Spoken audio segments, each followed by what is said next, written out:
Chapter 7. Bessie Makes Some Toffee for Moonface. The children talked about nothing else but the faraway tree and its queer folk for days after their adventure. Bessie said they must certainly keep their promise to make toffee to Moonface. Promises must never be broken, she said. I will make some toffee if Mother will let me have some treacle. Then, when it's done, you can take it to Moonface, Joe. Mother said that they could make toffee on Wednesday.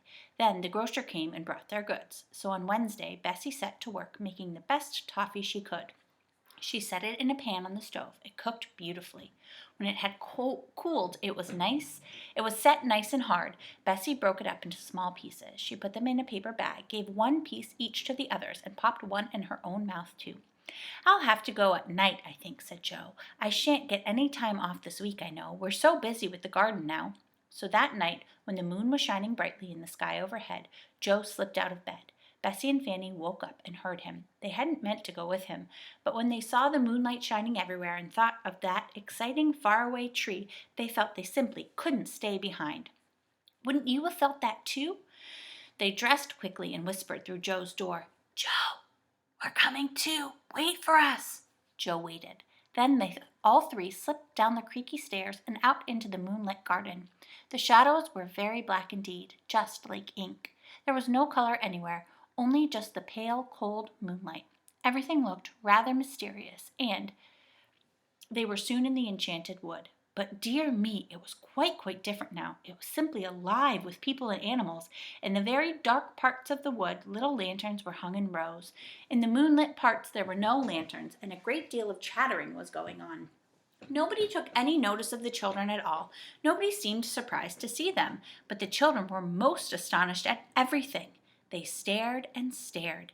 There's a market over there, whispered Joe to Bessie. Look, there are necklaces made of painted acorns and brooches made of wild roses. But Bessie was looking at something else, a dance going on in the moonlit dell, with fairies and pixies chattering and laughing together.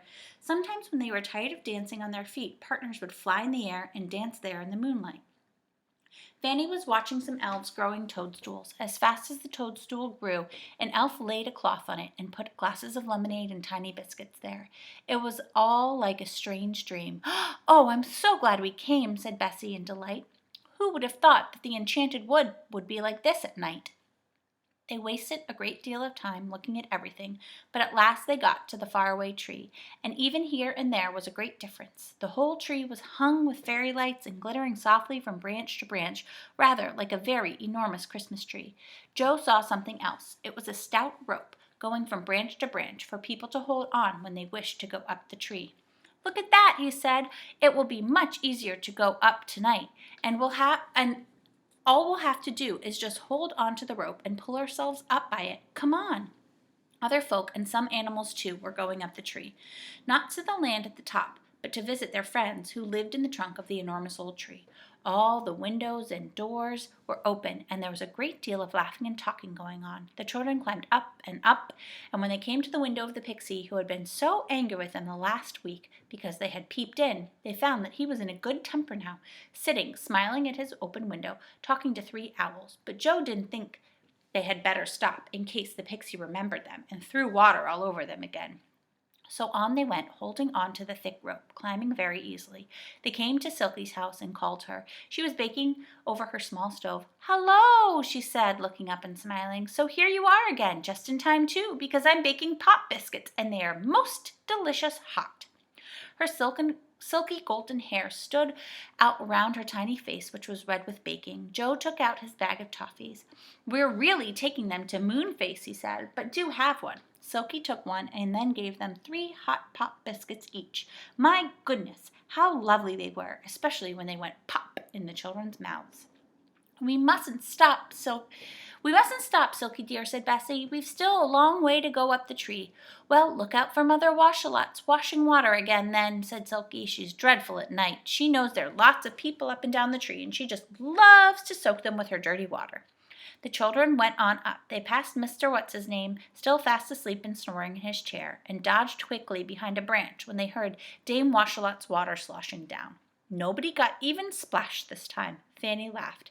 This really is the funniest tree I ever knew, she said. You simply never know what's going to happen. They pulled themselves up and up by the rope and came to the last top.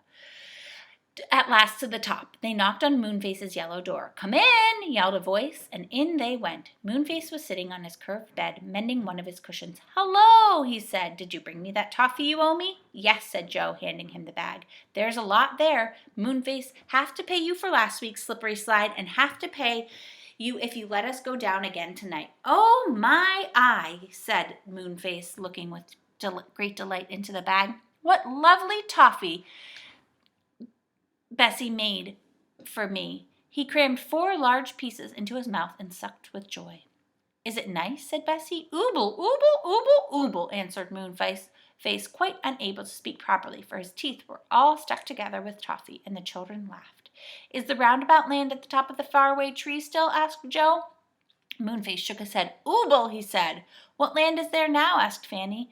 Moonface made a face and screwed up his nose. "Ooble, ooble, ooble, ooble, ooble," he said very earnestly. "Oh dear, we shan't be able to get anything out of him while he's eating toffee," said Bessie. "He'll just ooble away. What a pity. I would have liked to know what strange land was there tonight."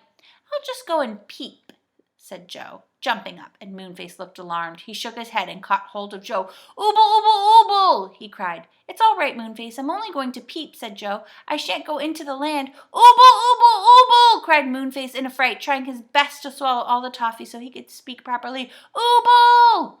Joe didn't listen. He went out of the door with the girls and climbed up to the last branch of the faraway tree. What strange land was above it this time? Joe peered through the dark hole in the cloud, through which a beam of moonlight shone. He came to the little ladder that ran up the hole in the cloud, and he climbed up it. His head poked out into the land on the top, and he gave a shout. "Bessie, Fanny, it's a land of ice and snow. There are big white bears everywhere. Oh, do come and look." But then a dreadful thing happened. Something lifted Joe right off the ladder, and he disappeared into the land of ice and snow above the cloud. "Come back, Joe, come back!" yelled Moonface, swallowing all his toffee in fright. "You mustn't even look or the snowman will get you." But Joe was gone. Bessie looked at Moonface in frightened dismay. "What shall we do?" she said. Chapter 8. Joe and the Magic Snowman. Moonface was most upset to see Joe disappear. "I told him not to, I told him," he groaned. "You didn't," sobbed Fanny. "Your mouth was full of toffee and all you could say was ooble, ooble, ooble. And how could we know what that meant?" "Where's Joe now?" asked Bessie, quite pale with shock. Yes, indeed, where was Joe? Someone had lifted him right off the ladder up into the land of ice and snow, and there, strangely enough, the moon and the sun were in the sky at the same time, one at one side and one at the opposite, both shining a pale light. Joe shivered, for it was very cold. He looked to see what had lifted him off the ladder, and he saw in front of him a big, strange creature, a snowman. He was just like the snowman Joe had so often made in the wintertime, round and fat and white, with an old hat on his head and a pipe in his mouth. "This is luck," said the snowman in a soft, snowy sort of voice. "I've been sitting by that hole for days, waiting for a seal to come up, and you came." "Oh," said Joe, remembering that seals came up to breathe through holes in the ice. "That wasn't a water hole. That was a hole that led down the faraway tree, and I would like to go back, please." "The hole is closed up," said the snowman. Joe looked, and to his great dismay he saw that a thick layer of ice had formed over the hole, so thick that he knew perfectly well he could never break through it. "Whatever shall I do now?" he said.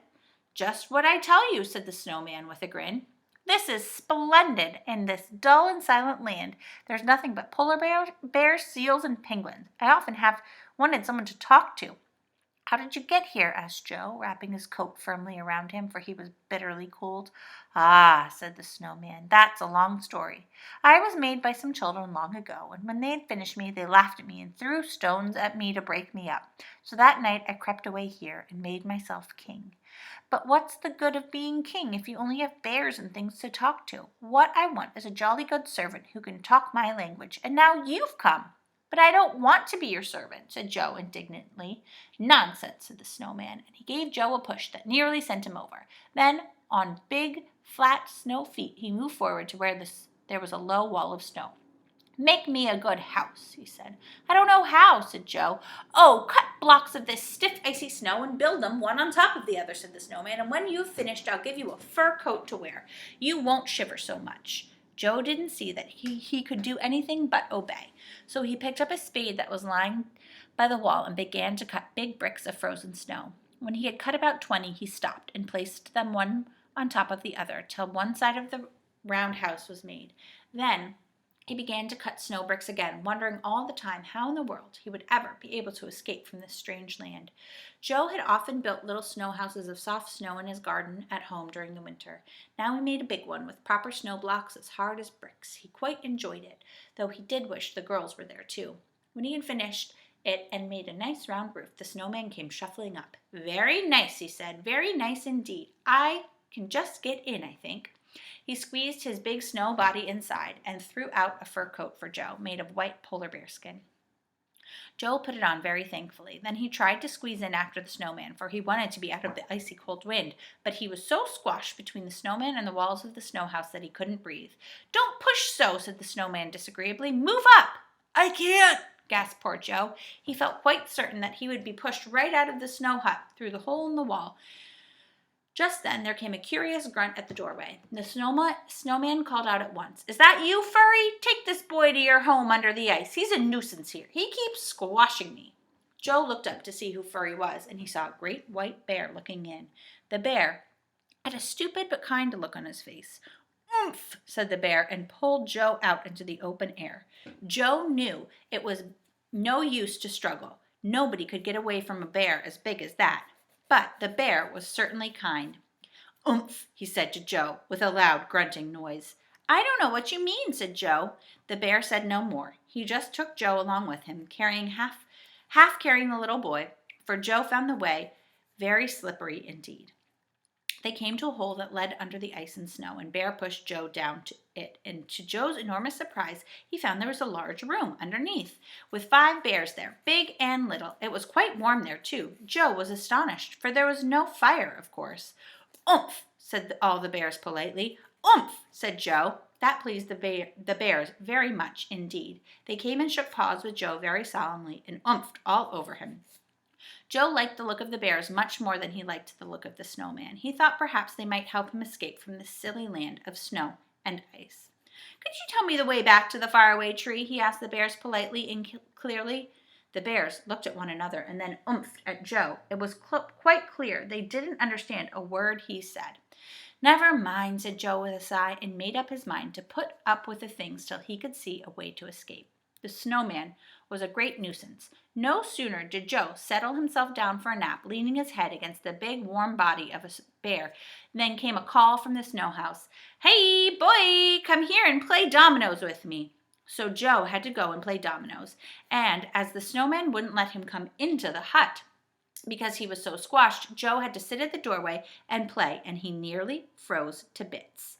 Then another time, just as he was eating a nice bit of fried fish that one of the bears had kindly cooked for him in oil, the snowman shouted for him to come and make him a window in his house, and Joe had to hurry off and cut a sheet of ice to fit in one side of the snow house for a window. Really, the snowman was a perfect nuisance. "I wish to goodness I had never peeped up into this silly land," thought Joe 100 times. "It's a good thing the bears are so nice to me. I only wish they could say something else besides oomph." Joe wondered what Bessie and Fanny were doing. Were they upset that he didn't come back? Would they go home and tell their father and mother what had happened? Bessie and Fanny were upset. They were in a great fright, too. It had been dreadful to see poor Joe disappear through the cloud like that. Moonface looked very solemn, too. He could speak quite well now that he had swallowed all his toffee. "We must rescue him," he said, his face shining like a full moon. "How?" asked the girls. "I must think," said Moonface, and he shut his eyes. His big head swelled up with his thinking.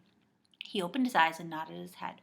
"We'll go to Goldilocks and the 3 bears," he said. "Her bears know the bears in the land of ice and snow, and she might be able to help get Joe out that way." "But where does Goldilocks live?" asked Bessie in wonder. "I thought she was just a fairy tale."